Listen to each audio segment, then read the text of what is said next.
one of the most important things, like if you're a barber listening, or even just like someone who's in the service industry, just pay attention. Don't think about just the money, but think about the person in the chair. Open-mindedness comes a long way because the more open-minded you are, the better you can connect with people.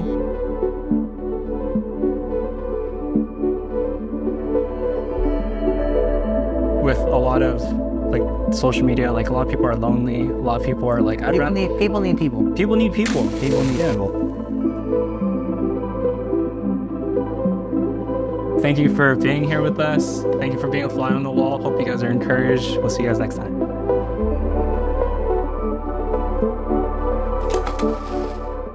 So my name's John Viray. Everyone calls me JV.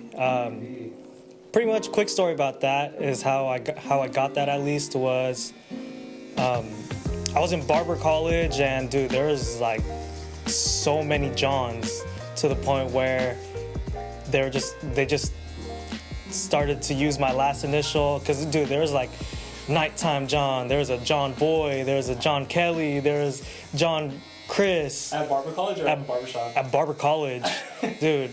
And it just came to a point where it was just first initial, last initial, and that's what you're gonna go by because you don't have a choice. Because, dude, you say John, and like literally all of us would turn to the back and be like, which one? And that's pretty much how I got my name. Or how about your IG handle, A Bathing John? Where did you get that from? Bro, so damn, that's a dude. So pretty much, I don't know if you remember Tumblr.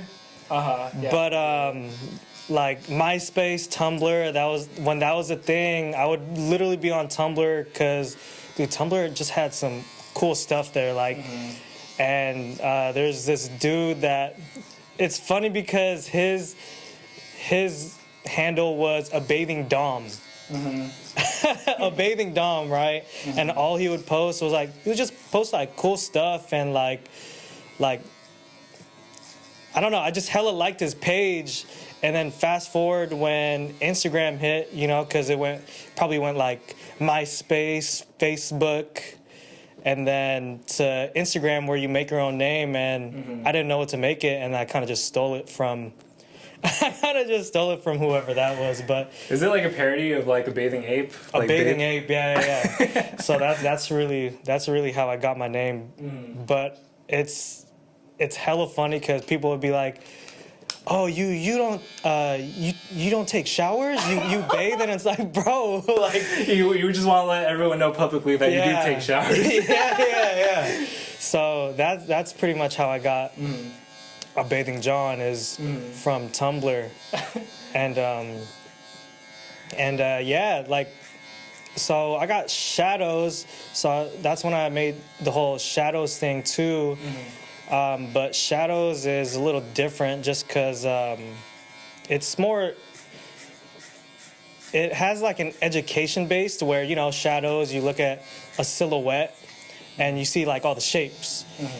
But it could also be like a different, deeper meaning as well. So for me, I lived a super hard past life growing up, and not everything was easy. Everyone has hardships, but for my hardship was I wasn't really close to my family. Okay.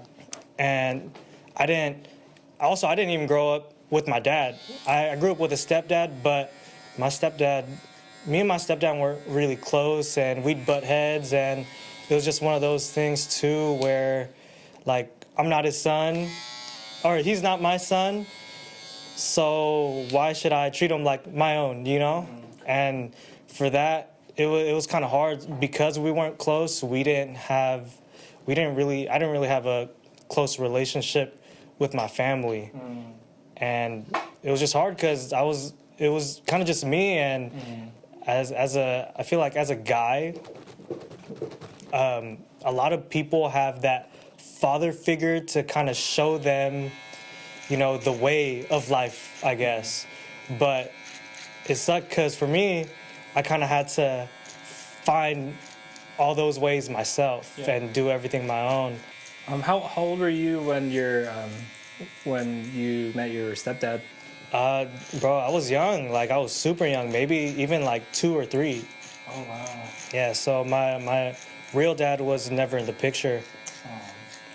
Yeah, and it's hard because, again, like you, there's many men who are so close with their dad, right? Or like even you watch TV, and the ideal situation is, you know, happy family and Thanksgivings, Christmas, and they're showing you life lessons. But for me, it's like I kind of just woke up every day and had to figure it out myself.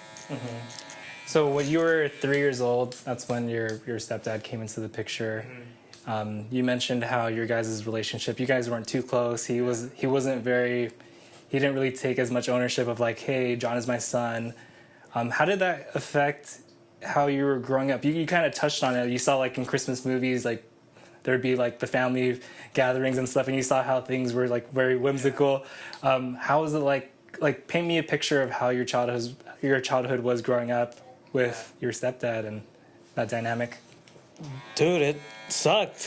It sucked because, like, if I did something wrong, if I did something wrong, then, dude, I'd get scolded, yelled at, like, maybe even beat, you know, like, and it kind of sucked because, you know, being so young and being, I guess, treated in that way, like, I was so skeptical of what I should even be doing. So It made you second guess yourself. yeah, so everything I did, like I feel like even people say, like, to this day I'm super quiet, but I feel like that's kind of where it comes from, you know what I mean? Like, I feel like you say one wrong thing and it's like you're gonna pay for it, right? And yeah, it kind of sucked because I just never knew what was the right or wrong thing to do, but also I never was shown the way. Wow, yeah.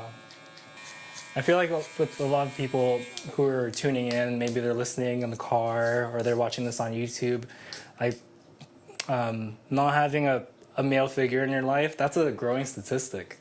Yeah.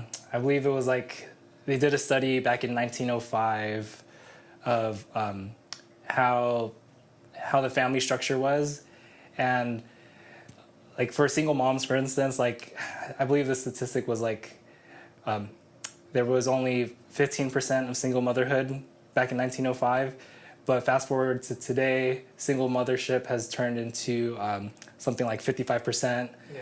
So it's a crazy figure, and I feel like, yeah, like there are a lot of people who may not be growing with like you had a stepdad, but he wasn't like the father figure that you needed. So I feel like your story is, I feel like it is hitting home with a lot of people in terms of like how they can relate to that. Walk me through how your guys' relationship was like maybe like in high school, because you kind of have this fear of like your dad, where it's like, man, your stepdad, like, oh no, like when's the next time I'm gonna mess up? Like walk me through like your teen years, like how did that shape you? I think, bro, I think it even got worse, you know, because as a teenager, you kind of just do stupid things just overall, right? You're learning from your mistakes and like growing up. So in middle school, actually, I got in trouble for graffiti. Phil, what, you used to tag? I did, yeah, but Spray paint or marker? Spray paint, yeah, but you know, being around the wrong people, and yeah, pretty much. Long story short, I got in trouble for it. Cops showed up, bro. My parents got called into the office, and You were tagging at school? dude, at school, me and some friends would just do it like on people's homes that were just on the side of the school, bro. And bro, and that, I think that's definitely the main reason why the cops showed up, is because I guess someone was just like, oh yeah, someone's tagging. The same tagging is on the desks. so it has to be, you know, it has to be these guys. And dude, so yeah, like that, like was just so bad, cause when I got home, not only like even my mom was so pissed, and I got, you know, so I got double the beating this time, and it's like, yeah, it just sucked. And but in high school, it was kind of just, you know, I wouldn't say anything. I wouldn't say anything to my stepdad. Sometimes I'd just come home, and he'd ask me something, and you know, like I said earlier, like I was just quiet because I didn't know what to say, and I didn't know what was the right or wrong thing to say. So, like, if he were to ask me, "Oh, what'd you do in school?" and I'd be so like low voice, like, "Oh, I did this," you know, like just scared, like scared of what I was gonna say, and I didn't really say anything that I said confidently or loud. So every time I would say something, like, I'd just be mocked, and it's like, dude, and it like, I didn't really think of anything at the time, and the feelings that I felt were kind of just like, yo, what the hell? Like, I would just be super mad, and then, but I had no other choice but to shrug it off and wake up the next day hoping that things would be different, and that's pretty much how I lived my life at that time. Was, you know, maybe if I just shut up, you know, and I keep my mouth shut and stay quiet, then I wouldn't have to run into any of these problems, or I wouldn't have to run into any problems just in general. Can I just say that, bro, like, what you went through as a child, first of all, I want to say that, like, you're very brave, and there's so many parts of your childhood that's like, man, like, oh, this is just normal because this is what you experienced. But man, like, I just want to validate you and say that, like, what you went through was hard. Bro. And like how it shaped you as an adult, like, it's part of your story, but at the same time, it's like, man, I feel for you. I feel for younger John, for real. Like, maybe it's because our backgrounds are kind of similar. I grew up not exactly the same, like with the stepdad and stuff, but like with the mom who was like very overbearing. And so in the same way, like, just my mom would also like compare me to like my cousins, and like that got under my skin, and just not feeling valued as a child. And I feel like for the younger version of you, like, you're very strong to stick it out. Thank you, bro. Yeah, for sure. Yeah, it sucked too, because like it sucked, but then at the same time, you know, I had friends, and they would always like want to go out, and I would always go out, but we'd be out, you know, like reasonable, like 8:30, 9, but I'd always have to lie and say, "Oh, I'm doing this," and like kind of like sneaking behind their backs when I'm really just kicking it and chilling, and that was just something I feel like I just had to do just to get away from home. And that's what sucked, right? Is home should have been a safe spot where I could just, you know, stay home and chill and not have to worry about things. But like, at the time, maybe I loved going to school just so I could see my friends and kind of just get away. And, you know, if they're doing anything after, I'll just be like, you know, I'm gonna go hang out with you guys too. So around this time, this is like high school. How did this kind of influence like your decisions for like after high school? Like when it came to like education, when it came to college, like how did this shape your decision making? So kind of like you, being in a super Filipino household, like you said, like for me it was the same. So I was super big Filipino family household. It was my mom, stepdad, grandma, grandpa, my little brother, and then, you know, occasionally I have like my auntie and uncle come because they're in the military. But like being in that comparison factor where they're like, oh yeah, you should start doing this so that way you could be like your uncle and be in the army. But I feel like the way it shaped me was that because I was being told what to do, and because because my stepdad, I felt like my stepdad didn't really like. I thought that he wasn't gonna like anything that I was gonna do anyways. I just didn't care, and I just wanted to do my own thing. Yeah. But for me, I see that I see that as, well, now at least I see it as a good thing, because like I wouldn't have been able to do the things that I do today, you know, like barbering. Like imagine if I had went to the army, you know, like would I have been happy? Or I wouldn't have been happy. I would have just made them happy, but I would have just been miserable, kind of just slaving away. What did you do? What did you end up doing after high school? So after high school, so junior year, I actually went to continuation school, bro. I know that. Yeah, so high school, like literally freshman, sophomore, junior year, the only class that I passed was PE. No. Yeah. Freshman, sophomore, junior. Yeah, it was for sure PE, and it was maybe like if I passed another class, it was like an elective, or I kind of liked English a little bit, so I wouldn't be surprised if I liked that a little, or social studies, but everything else I failed. And dude, my grades were so bad that I went to continuation school. Junior year, probably like third semester, and so I went to continuation school, and I was just like, dude, I hate it here. I want to be with my friends. I want to graduate with my friends. So that's when I really just hustled and did work. Cause dude, continuation school, you're only there from like 9 to 12. So. And it was super easy, bro. Like literally, like PE counted as like an elective, and like there was barely any work to do. Yeah. And I just kind of took that time to. I asked one of the counselors, so I asked one of the counselors, and I asked them like, "Oh, can I do some extra curricular work in order for me to, you know, go back to school with my friends for my senior year?" And pretty much he found a way, and dude, I was isolated in a room, reading a book, doing hella work. Did like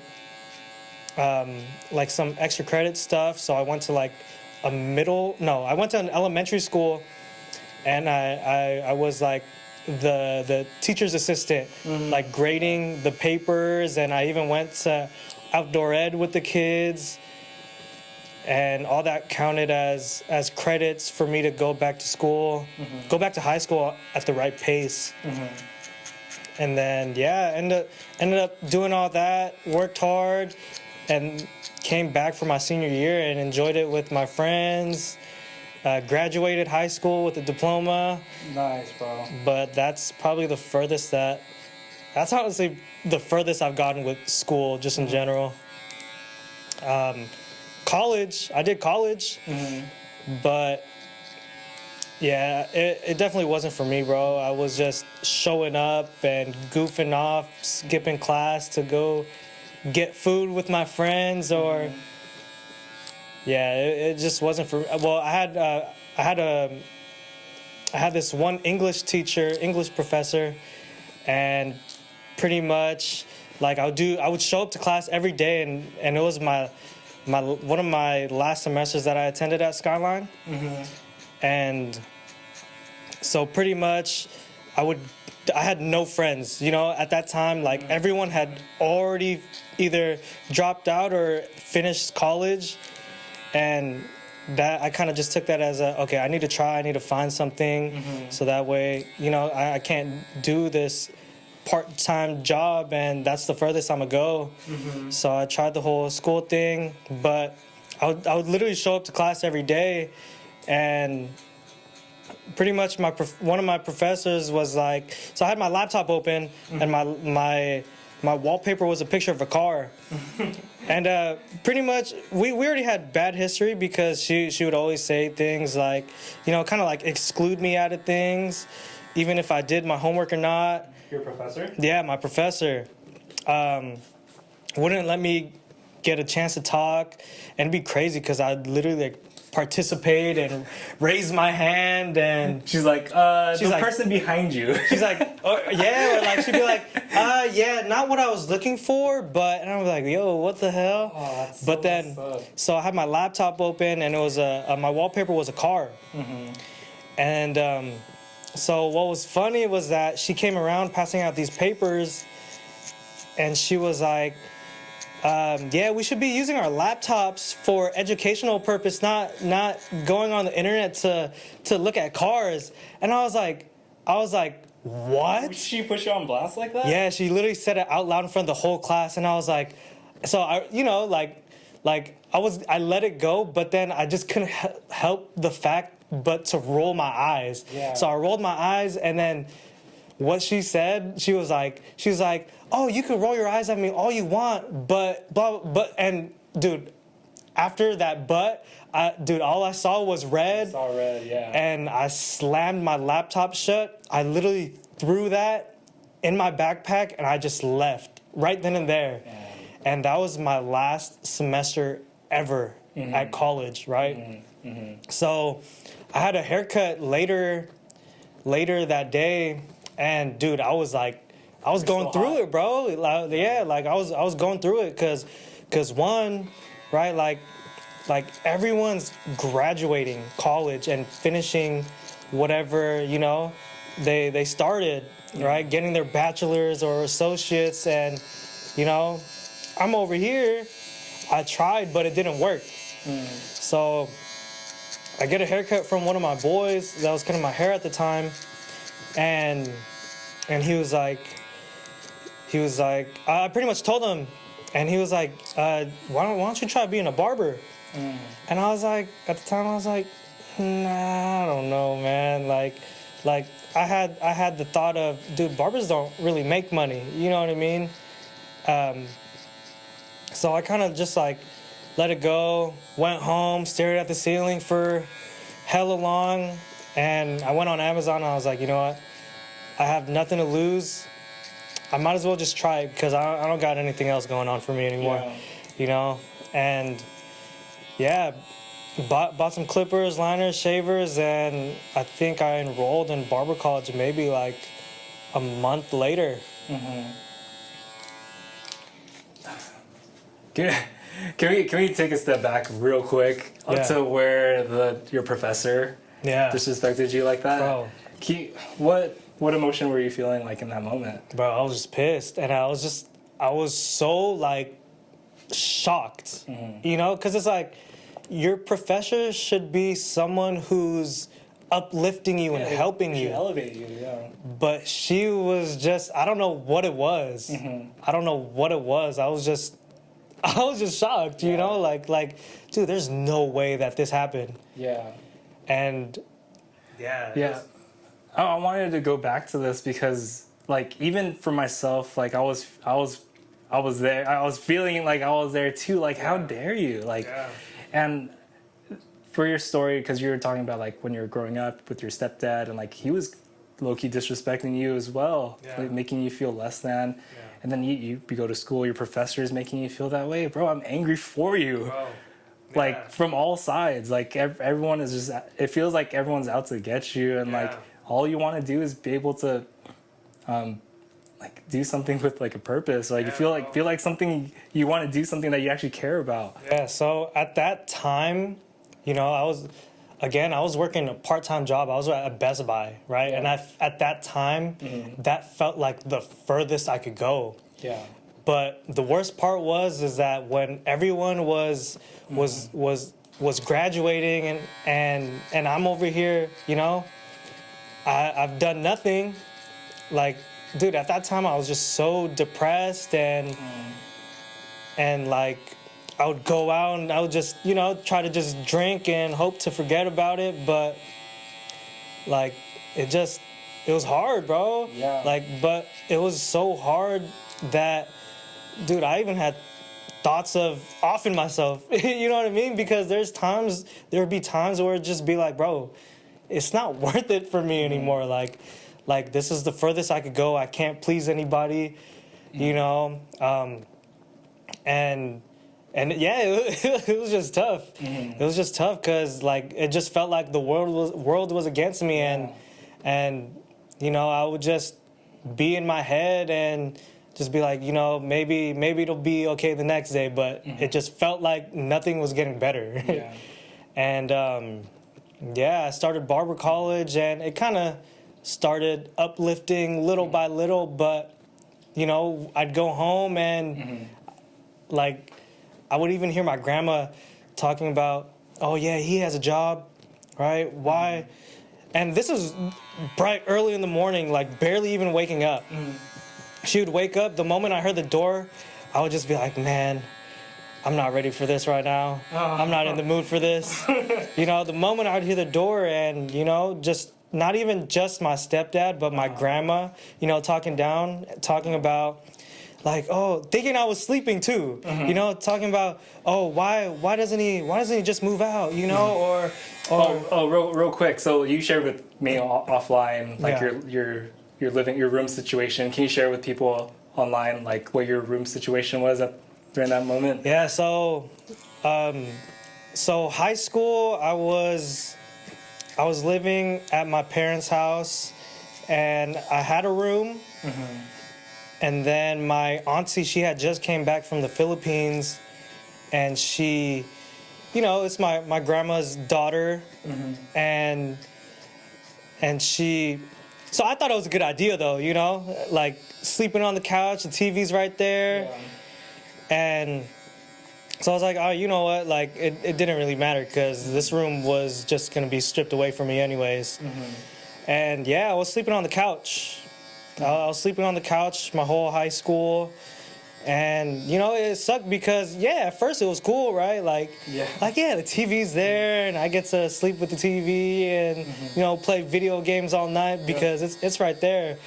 But, like, it sucked because, like, my privacy was stripped away from me. Not like I was doing anything crazy, but, like, sometimes you just want that peace of mind and the quietness, but also being in my situation, right? Like, where I could have just stayed in my room and avoided any kind of conflict at all. Now there was no barrier. Now Yeah, exactly. So at that time, like, I would just go out all the time, and I'd come back at home late by the time everyone's sleeping. But what even sucked about that is, you know, I'd come home at 11, and my stepdad would even, sometimes he'd come out the door and be like, well, where were you? You know, just to tell me, like, where were you? Where'd you go? Were you out drinking? Were you smoking?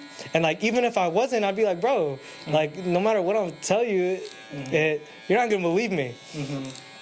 Yeah, and it sucked. Like, even my friends have seen me in such depression and misery. Like, I went to go home to change, and they were waiting for me outside, and I remember my stepdad was like, I came in and then I was leaving, and my stepdad was like, oh, you're leaving again? And I was like, no. But this time it got bad. Like, we were literally almost going to fist fight, bro. And then it got so bad. He was like, give me your key. And I was like, what? No. And he was like, give it to me. And he was literally about to, like, throw hands with me. And I was like, bro, you know, forget this. Like, here's the key. I left. And, you know, my friends told me that I could stay with them. But I was like, bro, like, I wouldn't feel right. So that one night, like after a long day, I think we came home like super late because obviously, you know, I didn't have my key. There's no way for me to get in. And dude, I didn't know what to do. So I literally stayed outside my house, like right in front of the doorstep. My auntie opens the door. She was like, what are you doing? And I was like, dude, my stepdad took the key. You know, and it was like, she just opened the door, let me in. But bro, like, I think that night I slept in the garage. But what sucked was the next morning that my stepdad was like, what did he say? He saw me. He saw me, and he was asking everyone like, how'd he get in? No way. Yeah. So I don't honestly everything from that point on, it was everything's kind of just a blur to me. Yeah. So I don't even know how things got better, or I don't know if things got worse. Yeah. But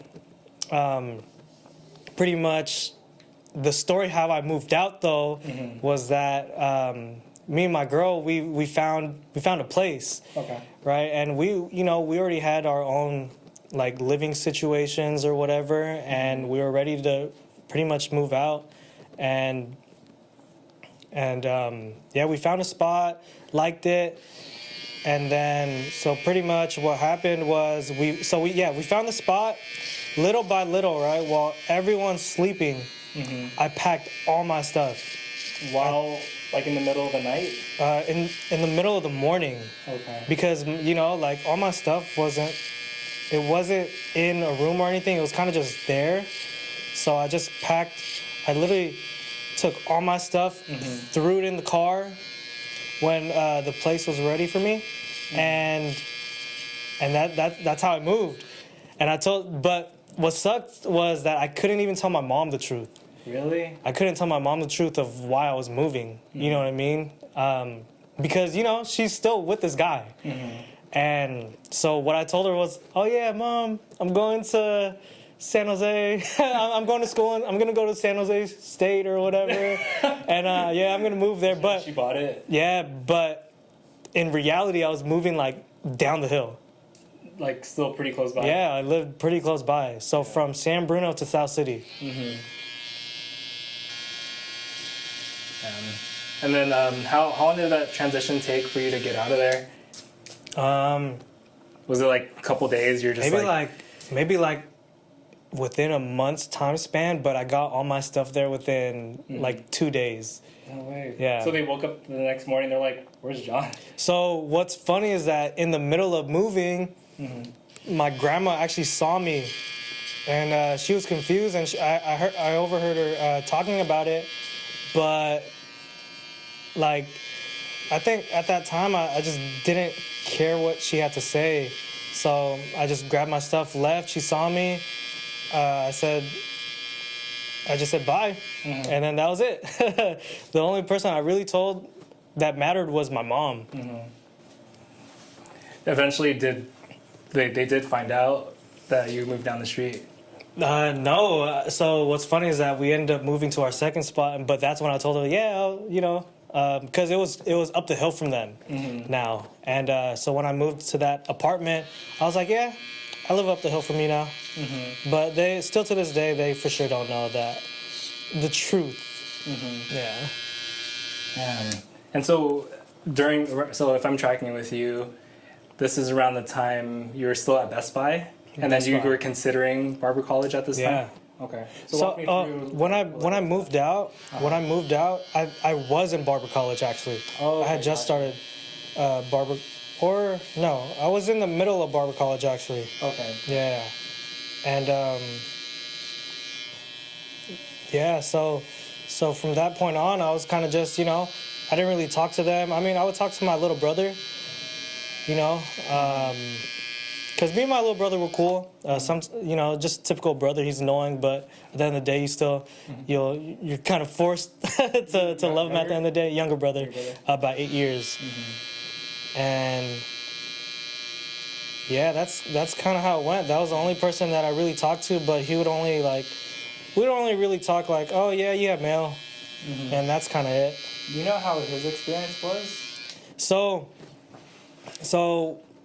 for him, he got lucky because, well, one, it's a little easier for him because that's actually his dad. So that's my stepbrother technically. Got it. And yeah, so it's his dad, and yeah, for him it was a little easier. I mean, he was still strict, but luckily for him, I kind of paved the way for him, so they weren't as strict as they were with me. Cause, bro, I'll tell you, dude, he'll be smoking in the garage and they wouldn't care. If I were to do that, yeah, dude, I'd get kicked out right then and there. Was your guys' relationship difficult to build in the beginning because you knew that was like there was a difference in how you guys were being treated? No, you know what? No, because my little brother was. So I feel like my stepdad and my mom, they were always working. Okay. And by the time like one comes home, the other one leaves, and by the time like when one of them is home, dude, they're tired. All they want to do is just sleep, get some rest, lay down. And so I was pretty much the one that was taking care of my little brother. You know, like I would take him out, like he had a little bike, I would take him out, he would ride it, or we would play like PS2 or something. And we would watch movies together. But no, me and my brother's relationship was pretty good. Like no matter like the dad, I never saw him as a step brother. I always saw him as I just never believed in that. I just always saw him as my brother. Yeah, I'm like like I remember when I was growing up, like me and my sister, we have like a 6-year gap. Yeah. She's my older sister, and like we were close somewhat growing up, but there were moments where it was like we couldn't really relate, and there were certain things about like our childhood, like when I was in 3rd grade, my parents sent me and my sister to the Philippines so my sister can go to nursing school out there. And so when I was in 3rd grade, I was like, why the heck am I going to the Philippines? Yeah. And then my parents, like, they were staying here in the States to work and like focus on working while me and my sister grew up over there. And I was there for 2 years, and then my sister stayed there for another additional like 3 or 4 years while I was back over here. But I remember when she graduated college, she came back. I was like, I didn't even know who she was. Yeah. But over the years, we got close. But I was interested in how your guys' relationship was, because 8-year gap is already like a big thing. But do you feel like you felt like you wanted to protect him and to be able to give him like a better upbringing than you did? Yeah. Was there a portion of that where you were trying to do that? Yes, I feel like it, not intentionally. I didn't like everything that I did back then. It wasn't like, because again, like I didn't have anyone to guide me. So everything I was doing, I was kind of just testing the waters and figuring out, and I guess seeing what would happen. It's not like I had like a blueprint, like, oh, you know, I'm gonna do this and that'll make my brother's life easier. It was kind of just happened. But luckily for him, I feel like it may have been a good blueprint, because if I didn't go through all that and all the trauma back then, maybe my brother would have experienced it, you know? So luckily I was able to, I guess, make it easier for him. Yeah, no, I can definitely see that too. Yeah. When you were in barber school, like were they like finally at a point where they were like, oh yeah, like John's going to barber school, like I accept that, or did they not know? They still thought you were like at San Jose State? No, you know what? They knew that I went to barber school, but then one day when I started living up the hill from them, that's when I was like, oh yeah, no, this is what I'm doing. Like, you know, I think I did tell them though that I was doing something else, but I just came home one day and I was just like, yeah, I'm a barber now. I have my license. I went to school. Yeah, at first, well, I don't think they knew. At first, I don't think they knew I actually went to barber college. I think that they thought I was doing it for fun. I think that's like as a hobby. Yeah, I think that's why they saw like all the clippers and stuff. I don't think I ever told them that I was going to school for it, just because of the disappointment that I feel like it would bring, you know. Wow. Doesn't it suck though, like to be in that position? Yeah. It's like you want to do right by them and you want to make them proud, but it feels like everything that we're doing doesn't please them enough. Yeah. Like it's very frustrating. I get glimpses of that because when I was growing up, my mom compared me to like my cousins. It's like, oh, so and so is going to college, and how come you can't even do chores at home, and you can't even how come so and so is doing their homework and you don't do your homework? And it's like I got so frustrated because I've always grew up like more creative. Yeah. And like there's like an intellectual side that like I do enjoy about school, but as far as like the mold of it, like I didn't really fit. And I've tried it. I've definitely like I appreciate education, but the creativity aspect of it almost felt like that mold wasn't nurturing. Wouldn't help nurture like the creative side of it. Like it was very frustrating. So when I did barber school, like my parents were very supportive. They said they kind of saw as long as I'm doing something I was passionate about. And then fast forward to now, they're just like, oh yeah, my son's a barber. Like I definitely get that from them now. But at the time, bro, like it sucks. It sucks not being able to please your family members. Yeah, that's why I have like a love-hate and relationship with social media. Is just because of that comparison factor, right? Like, yeah, it's good, and you know, it's a good way to advertise your business, especially as a barber, bro. Yeah. But then, you know, you scroll through, you see someone's work that you really like, and it makes you second guess yourself, right? It makes you, it kind of makes you compare yourself to someone else. Yeah. Comparison it's so sticky because in business, like you look at metrics, like you look at like how you perform year over year, and you see what the competition is doing so that you can find ways to be different. But I was having a conversation with my wife, Steph, yesterday, because I've been on this whole like social media thing where I'm just like, is it good for you? Is it bad for you? There's some good things about it. There's some bad things about it. And so I'm like trying to wrestle with like that tension of like, yeah, it's good, and like, does the good outweigh the bad? Yeah. And vice versa. And so I asked her, I was like, does social media bother you? Yeah. And then she was like, no. And I was like, well, why? Like, well, why is that? Like, why does it bother me? Why does it bother John? Why does it bother like some of the people I talk to, but it doesn't bother you? Yeah. And she said, because she uses it for leisure. She uses it to like kind of get away, get her mind off of things. And she doesn't post stuff to compare her stuff with other people. Yeah. And she said maybe it's because your guys' work is so tied to your social media life, and your social media life is so tied to who you are as a person. That's why the comparison thing is a little bit more prominent for us. Like, what are your thoughts on that? Yeah, bro, like if we look at the Instagram, literally the picture when you open the app, right? Yeah. It's a Polaroid, right? Yeah. And that's what it was used for. It was literally just for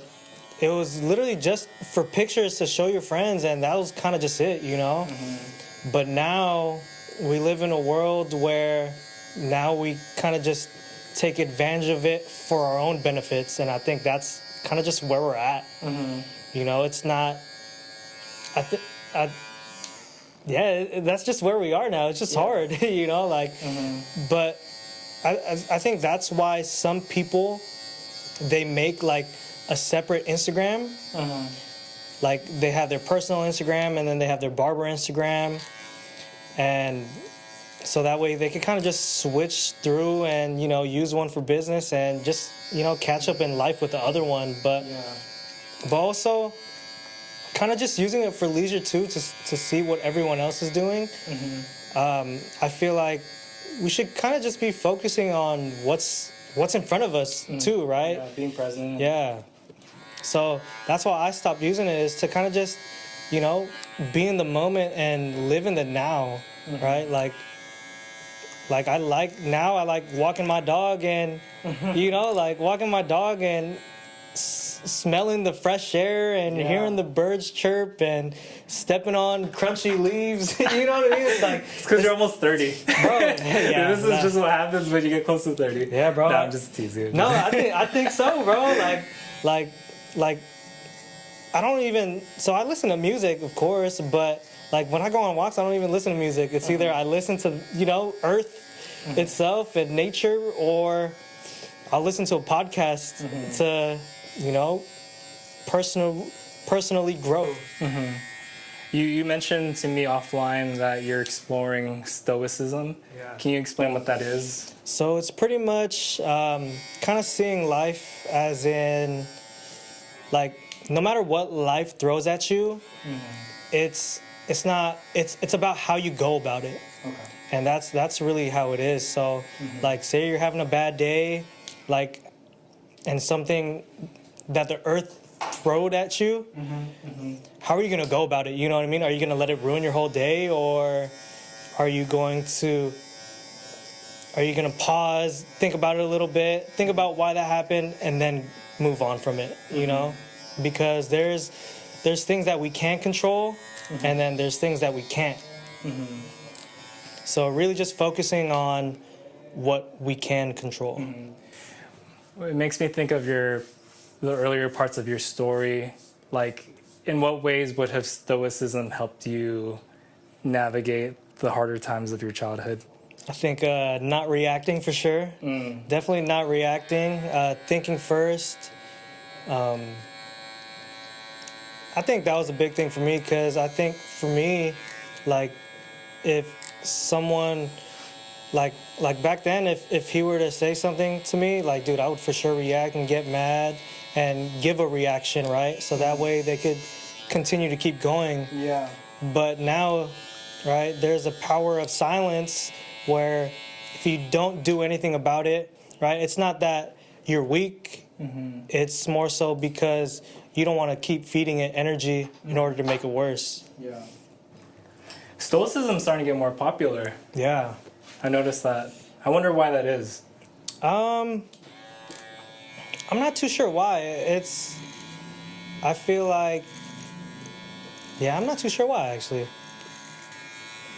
At least from what I can observe is that, like, maybe we're in a time where there's so much, like, so many signals, like, so many things, like, trying to get our attention. Yeah. So many things trying to trigger us. So many things trying to, like, get a reaction out of us. Yeah. Like, you scroll for 5 minutes on Insta. Yeah. There's something polarizing, or, like, there's something crazy, and it's like, maybe Stoicism is an answer to all the noise. Yeah, I think it might be because with all the commotion going on in the world, I feel like it might be coming back because it's just we're forgetting about the way of life just in general. And I think that's why Stoicism might be coming back, is because we forgot about these philosophies, and we're kind of just living life without, not purpose, but we're kind of just here. There's this man, his name is Viktor Frankl. Have you heard of him? No. He survived, like, the Nazi concentration camps, and he wrote a book.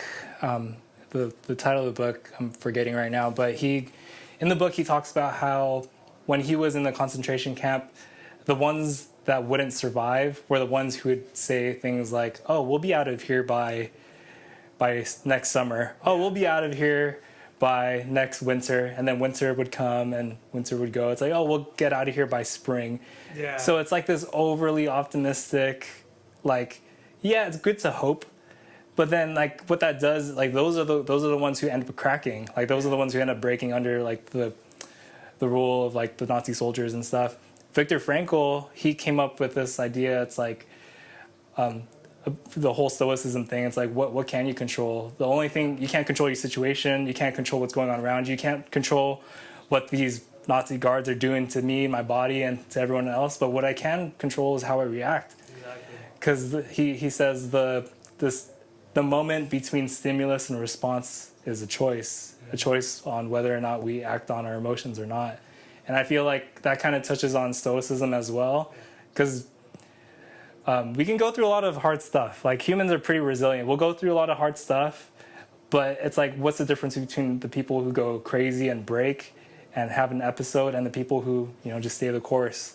Because the one thing that is inevitable is bad stuff does happen to us. Yeah. Like, if you said you've listened to, like, the previous couple of pods, like, even, like, my life too, like, it's far from perfect. Like, there's some crazy stuff that I've been through, and if you guys want to hear those stories, check out the last couple episodes. But, like, I think that's what makes our stories beautiful. Like, I think there wouldn't be a single person that would look back and be like, yeah, it was bad, but I would change all of it in order to make my future better. Like, a lot of us would be like, I can see how it grew me. But when you're in it, it's like, it sucks. Like, it sucks being in the middle of it. So there's this podcast that I listen. Well, it's not really podcast. There's just like random YouTube videos that pop up in my algorithm, and that I'll listen to when I walk my dog. And so this one that I listened to was called I think it's called Kitsugi. So that pretty much what that is like it's a Japanese way of fixing pots, right? And when a pot breaks, they fix it, they alter it, and they make it even more beautiful than it was before, and then it costs way more in the long run. So that it's kind of like a philosophy of life too, right? Where through all the hardships that we endure, the more valuable our lives are. Yeah, the cracks are beautiful. Yeah, exactly. It shows character. Shows character. It shows you that yeah, your life is something to cherish. What would you say to someone who was in a similar situation as you, where like they're growing up in like a pretty tumultuous childhood?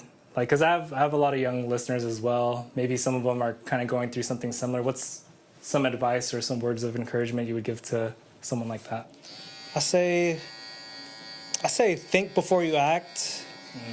Think before you act, and I'd also say, things do get better with time. Yeah, I feel like that concept right there, like, comes from someone who's been through it and has been on the other side of things. Like, because your story is still being written, it's not perfect either, but to encourage someone to say, to hang in there, like, that's a breath of fresh air, for sure. Yeah, like, as hard as things get, this is also what shapes us to be the person we are today, and if I didn't go through that, then, who knows what I would have been doing, or who knows if I would have even been here, right? If I didn't stick through it and endure. Yeah, the struggles are it's a feature, not a bug of life. It's literally programmed into life. And that's also why I call it shadows too. Is that's also another reason. Is kind of just finding yourself in the light, in the dark of all of it, right? And all that creates the shadow, right? Explain what shadows is for people who maybe aren't familiar with it. So it's pretty much what shadows is pretty much my brand. So it started off kind of just, I guess, educational based. So shadows, again, like the silhouette of something and how you see hair, or even the shade of, like, even a fade, right? That's a shadow as well. But it's even just life in general, right? Like I said, like finding the light in the dark of it all. And that's really what it is. I guess you could say it's kind of just turned into a lifestyle / an identity for myself now. Especially being in a shop where you're kind of just another barber in one, right? I always felt like, because the shop that I was at, even the shop that I'm at right now, right? Everyone thinks that, oh yeah, no, it's these guys. They don't think of me. So shadows is pretty much an identity of myself. You mentioned offline before we started recording this pod about men and how hard it is for us to open up to people. Can you touch on that for a little bit? It's the testosterone, bro. It's the testosterone. We're so caught up in being I wouldn't say better than one another, that we're ashamed to open up to each other and talk about things like this, things about life. It's like testosterone and also like ego and maybe it's also like the need to keep up appearances, like you have it all together. But that's so far from the truth. Yeah. Like the strongest men I know are probably the ones that cry a lot about the things that they really care about. Like my brother-in-law, his name is Ezekiel, and he has 3 kids, 1 boy and 2 girls, and he wears his emotions on his sleeve. Like he cries for his family. Like they went through something really difficult recently with their son, and details I won't disclose here, but like he cries for them, and like his heart breaks for like his children, and he's one of the strongest men that I look up to. And to say that like, yeah, men aren't supposed to cry, or like men aren't supposed to be open about their stuff, like I feel like opening up is part of being a man. It's not even just about being a man. It's about being human, bro. Being human. Yeah. And like the more, so even for me, right? Like I'd hold all these things in, and it's like you sometimes you just gotta let it out, right? Like maybe whether it's someone to talk to, whether you gotta cry, like dude, if you're going through something, if you bottle it up, you're just making it worse for yourself, because like one little thing were to just like spike, right? Then you're just gonna let loose out of nowhere and just cry, right? You might as well just make it easier on yourself now. And I think that's another thing that I would say, right? Is, you know, if you gotta let it out, let it out. You can't keep it bottled up. Yeah, and I feel like there's a lot of people who are suffering in silence just because they don't have someone to chat with. Yeah. I think it's hard for someone to say if they have the same story as me. It's hard to open up to someone else about that, especially if they're still going through it. Yeah, and even for you to come on this podcast, and like I don't know how many people you've shared like your story with. Not a lot. Not a lot. Not a lot of people even ask or care about. You know, like it's not that they don't care, but not a lot of people ask and really get to know one another in a deeper level, right? Yeah. But it kind of goes back to parasocial interactions, right? Where we think we know each other because we know each other on Instagram. But like it's our interactions that really count when we're here, like how we're doing this right now, and really like getting to know one another. You know? Yeah, the parasocial piece is like, I know you as the Bathing John. Yeah. I know you cut hair. I know you throw on this event called Shadows. I know you have a brand. Yeah. And then that's pretty much like just based on what people post. Yeah. That's what you post. But then taking the time to see each other face to face and like actually learning about each other's stories, it's like it's more vulnerable and it's risky. Like if you think about parasocial relationships, they're not risky. Yeah. Like you can message someone and you don't even have to respond. And it's like, oh, like it's whatever, you know, like, but when it comes to in person, it's like it's risky. It's like, no, all of a sudden I have to be able to conversate. I have to be able to like process what you're saying in the moment. And there's a chance that we might make a fool of ourselves when we meet with people in person. But there's something, like you said, human about just talking. Yeah.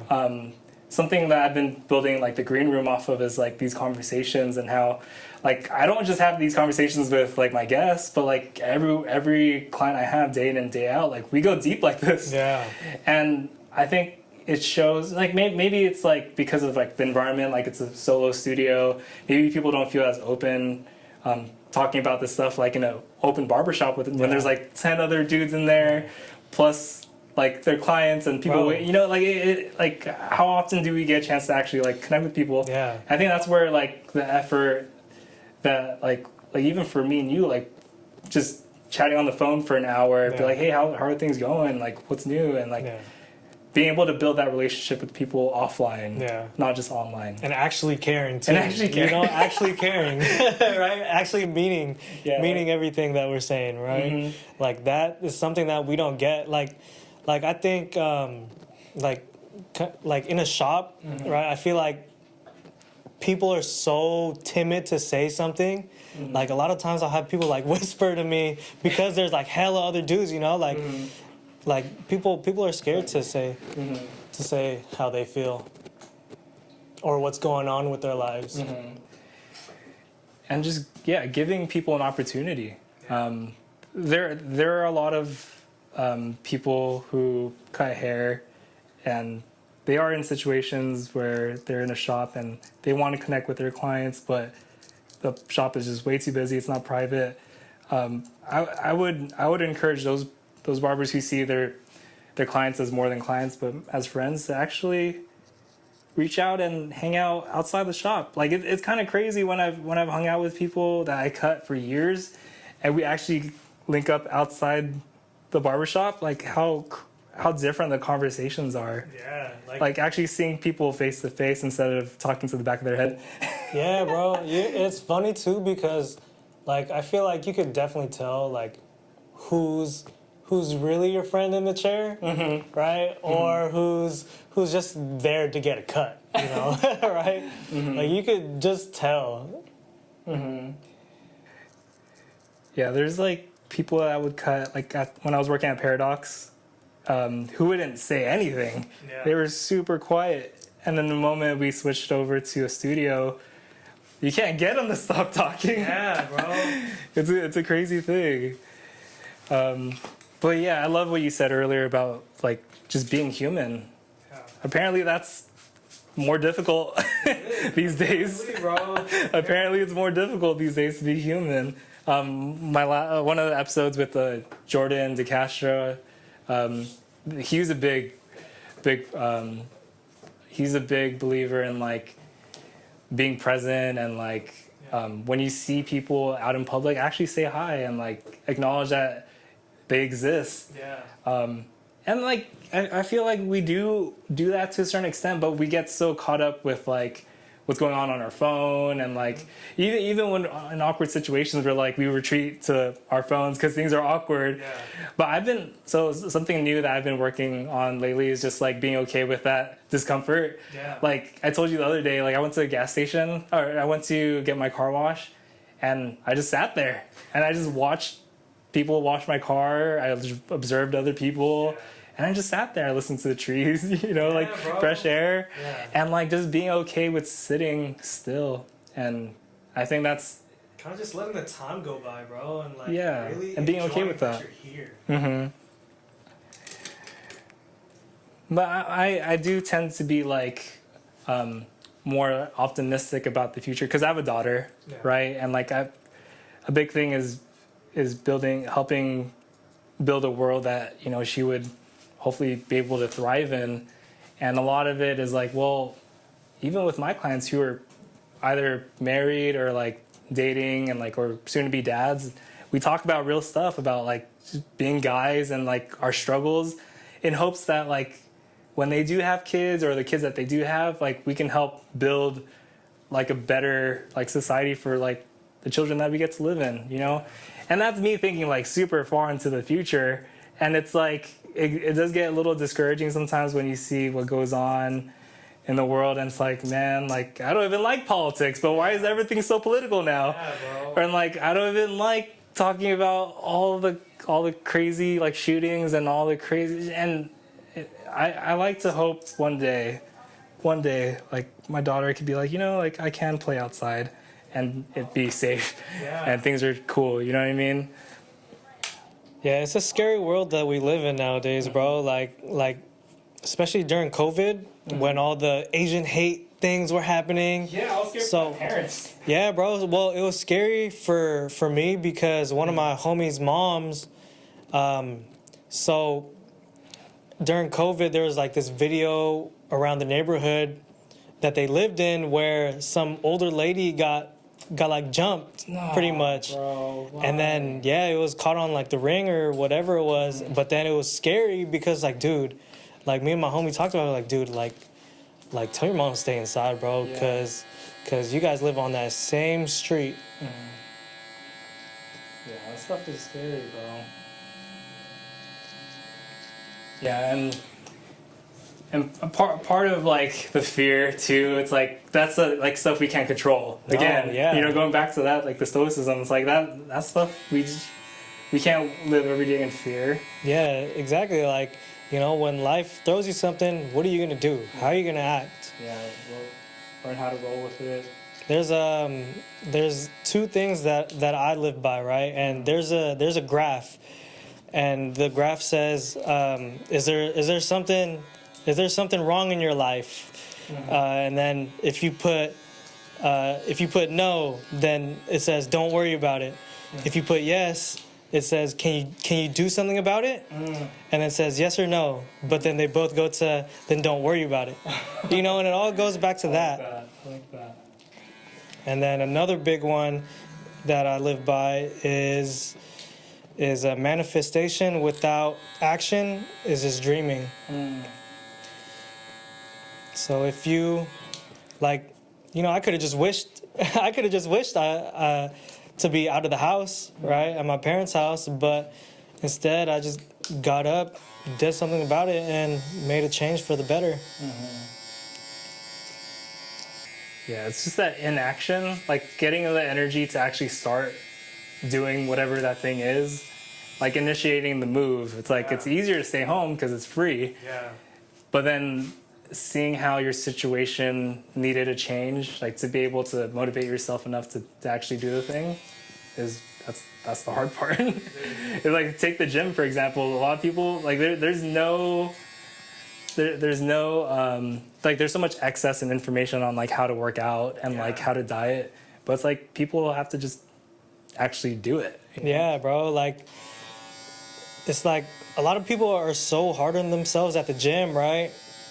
And they're like, oh, dude, I just worked out, but I feel like I did bad. Bro, you woke up and got your ass in the gym. You did it. Yeah, exactly. That's a win already, you know? So it's like, it's just, it's perspective. That's really just what it is. How are you going to look at it? So, John, I feel like ever since like I've known you and like lately, like most recently, like we've been able to like connect even more and get to know each other even more.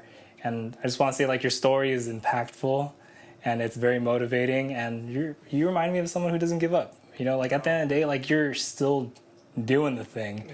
And even offline, you talked about like how hard it is to navigate being a barber, and now with social media making things a little more complicated. Like, and you're still pushing, bro. And I think that's admirable. And I just want to give you your flowers because I do know barbers who have given up and they're just like, I don't want to do this anymore.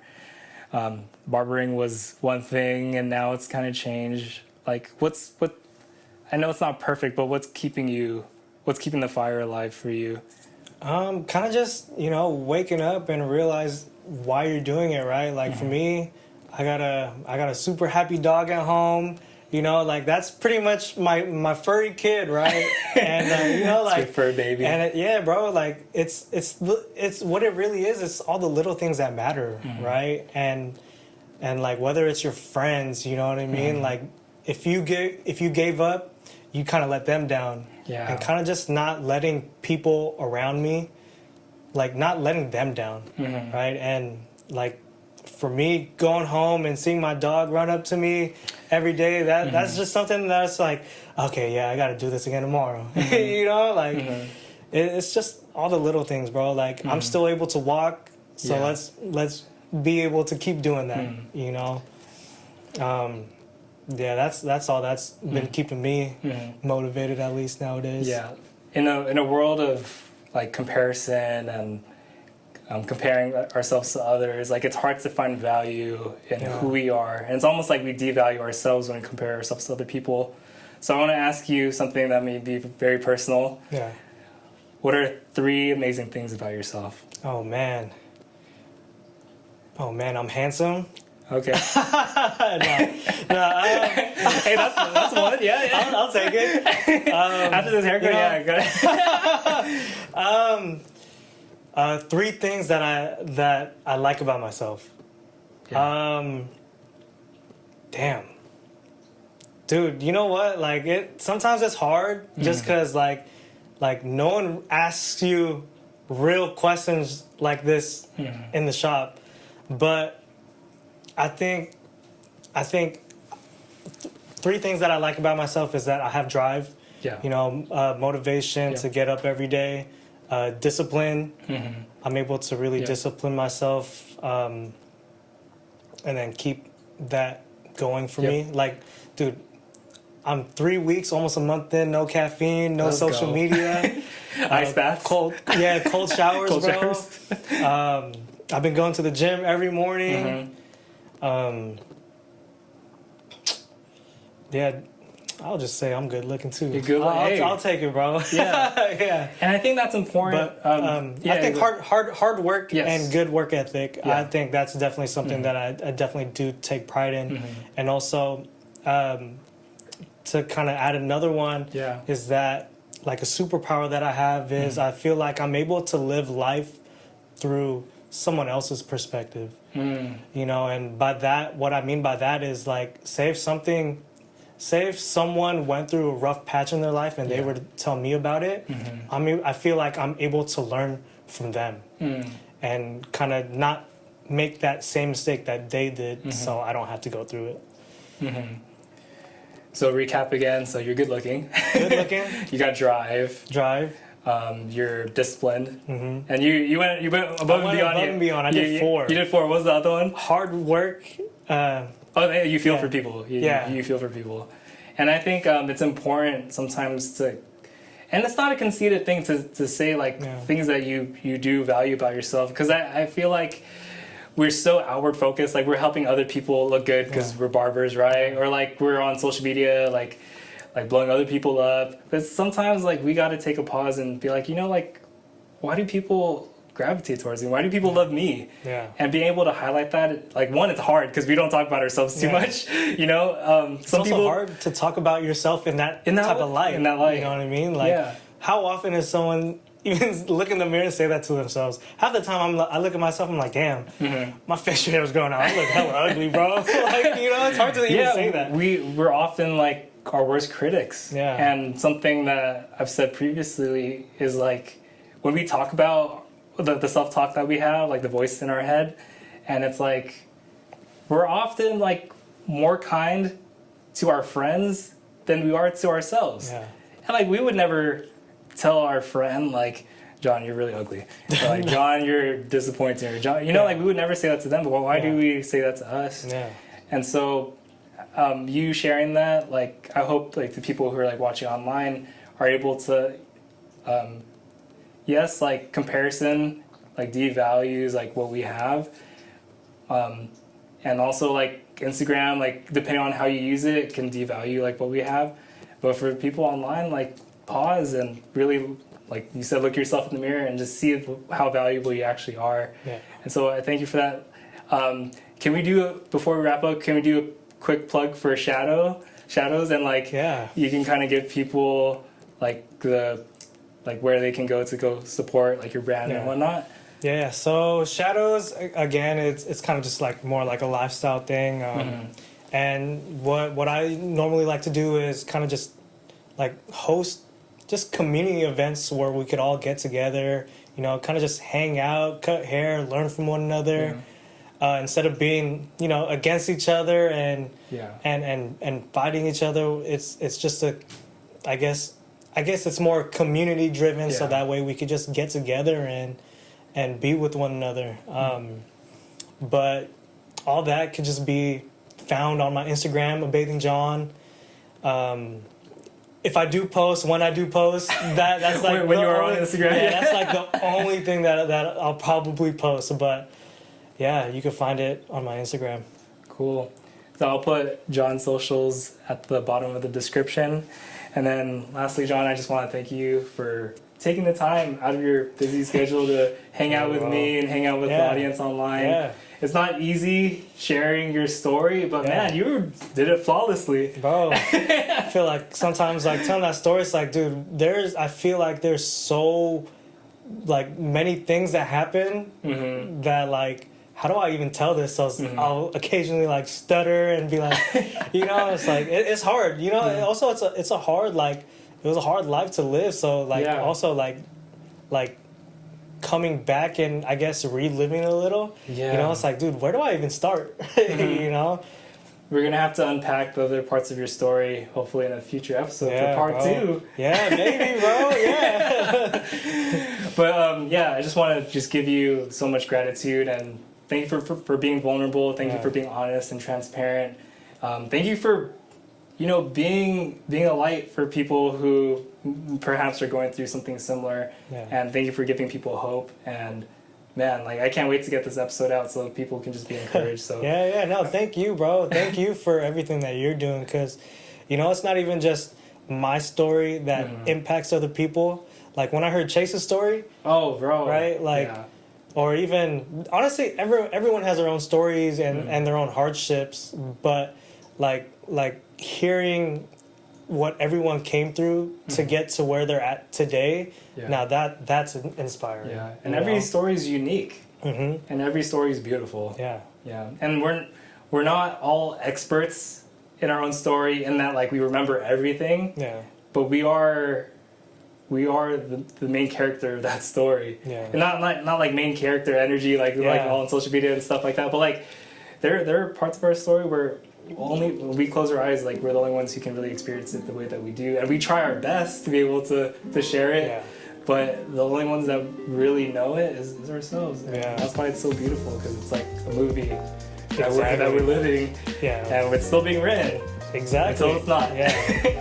But I want to give you this mirror, and Bong, if you're watching this, bro, let me know if I kill this or not. Wait, take a look, brother. Let me know what you think. Hell yeah. I hope it's good. No, it's perfect. No, it's literally perfect. It's perfect. It's literally perfect. Thank you, man. Appreciate you, brother. So this has been The Green Room featuring John Viray. Thank you guys for tuning in. We'll see you guys next time. Peace. Alrighty.